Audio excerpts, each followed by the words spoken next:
Hi students, நம்ம இப்போ எடுத்துக்காட்டு 1.7 தான் பார்க்க போகிறோம்.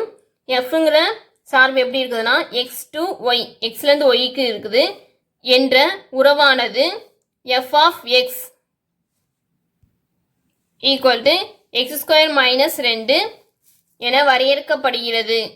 இங்கு எக்ஸ் ஈக்குவல் டு -2 -1 0 3 மற்றும் ஒய் ஈக்குவல் டு ஆர், ஆறுங்கிறது மெய்யென்கிறது அர்த்தம் என கொண்டால் ரெண்டு சப்டிஷன் கொடுத்துருக்காங்க. எஃப்பின் உறுப்புகளை பட்டியலிடுக. அடுத்து எஃப் ஒரு சார்பாகுமா அப்படின்னு சொல்லி ரெண்டு சப்டிஷன் கொடுத்துருக்காங்க. நம்ம இப்போ அடுத்து பார்ப்போம். முதல்ல இதில் என்னென்ன கொடுத்துருக்காங்கன்னா f of x equal to x square minus 2ன்னு சொல்லி கொடுத்துருக்காங்க.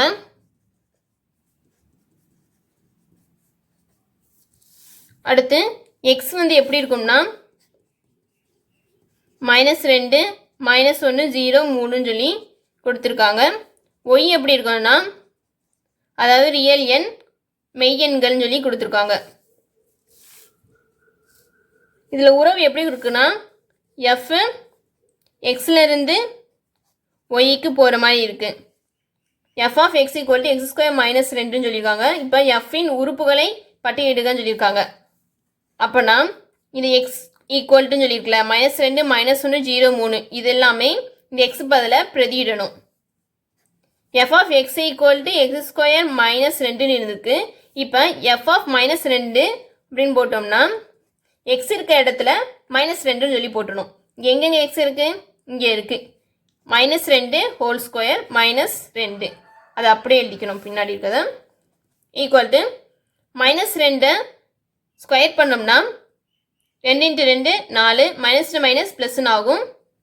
4 - 2 2ன்னு சொல்லி கிடைக்கும். அடுத்து எஃப் ஆஃப் -1 கண்டுபிடிக்கணும். எக்ஸ் இருக்க இடத்துல -1 ஹோல் ஸ்கொயர், அடுத்து அப்படியே -2 அங்கே இருக்குது அப்படியே எழுதிக்கணும். ஈக்குவல் டு -1 ஸ்கொயர் பண்ணோம்னா 1ன்னு கிடைக்கும். -2 ஆன்சர் என்ன கிடைக்கும்னா -1ன்னு கிடைக்கும். அடுத்து எஃப் ஆஃப் 0 கண்டுபிடிக்கணும். அடுத்து 0 தானே இருக்கு. ஈக்குவல் டு எக்ஸ் இருக்க இடத்துல 0 போட்டுறணும். 0 ஸ்கொயர் -2 அப்படின்னா 0 - 2 ஈக்குவல் டு -2ன்னு சொல்லி கிடைக்கும். அடுத்து என்ன கண்டுபிடிக்கணும்? 3க்கு கண்டுபிடிக்கணும். எஃப் ஆஃப் 3 ஈக்குவல் டு இங்கே எக்ஸ் ஸ்கொயர் இருக்கு, எக்ஸ் இடத்துல 3ன்னு போடணும். 3 ஸ்கொயர் -2 ஈக்குவல் டு 3 ஸ்கொயர் பண்ணோம்னா 3 × 3 9 -2 7ன்னு சொல்லி கிடைக்கும். இப்போ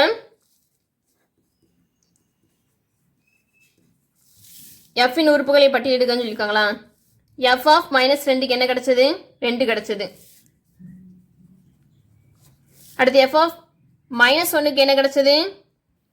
-1ங்கிறது கிடைச்சது. அடுத்து எஃப் ஆஃப் 0க்கு -2ன்னு சொல்லி கிடைச்சது. அப்படின்னா 0, -2. எஃப் ஆஃப் 3க்கு 7ன்னு சொல்லி கிடைச்சது. அப்படின்னா 3, 7. அதுக்கடுத்து ரெண்டாவது சப்டிஷன் கண்டுபிடிக்கணும். என்ன கொடுத்துருக்காங்கன்னா எஃப் ஒரு சார்பாகுமா அப்படின்னு சொல்லி கேட்டிருக்காங்க. சார்புக்கு எப்படி கண்டுபிடிக்கணும்? மதிப்பகம் என்ன இருக்குது? எக்ஸ் இருக்குது. இதை வந்து வரைச்சிக்கிடுவோம். என்ன இருக்குது? -2 -1 0 3.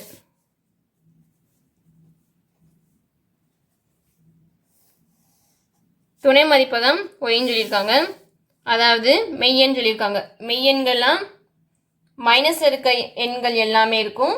அதே மாதிரி ப்ளஸில் இருக்கிற எல்லா எண்களும் 0 பாயிண்ட் வச்சு எழுதுவோம்ல, அந்த எல்லா எண்களுமே 6ங்கிற மெய்யெண்களில் இருக்கும்.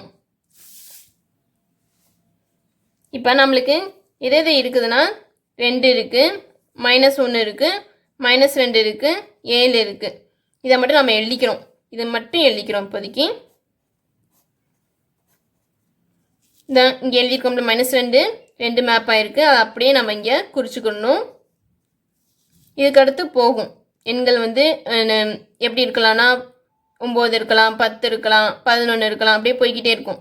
அதனால் இந்த 4 எண்கள் மட்டும் குறிச்சாலே போதுமானது தான். இப்போ எஃப் வந்து ஒரு சார்பாகுமான்னு சொல்லி கேட்டிருக்காங்க. சார்புனா மதிப்பகத்தில் இருக்க ஒவ்வொரு உறுப்புக்கும் ஒரே ஒரு துணை மதிப்பகத்தில் ஒரு உறுப்பு இருக்கணும். -2க்கு 2 இருக்குது, -1க்கு -1 இருக்குது, 0க்கு -2 இருக்குது, 3க்கு 7 இருக்குது. அதனால Fஇன் ஒவ்வொரு மதிப்பக உறுப்பிற்கும் ஒரே ஒரு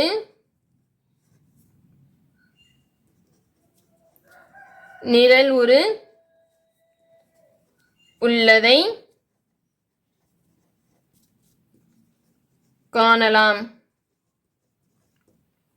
நிழலுருனா -2க்கு நிழலுரு 2, -1க்கு நிழலுரு -1, 0வோட நிழலுரு -2, 3க்கு நிழலுரு 7. அதான் நிழலுருன்னு சொல்லி இந்த வார்த்தையை யூஸ் பண்ணியிருக்கோம். எனவே Fங்கிறது ஆனது ஒரு சார்பாகும் சொல்லி எழுதிடலாம். நம்ம 2 சப்டிவிஷனுமே கண்டுபிடிச்சாச்சு.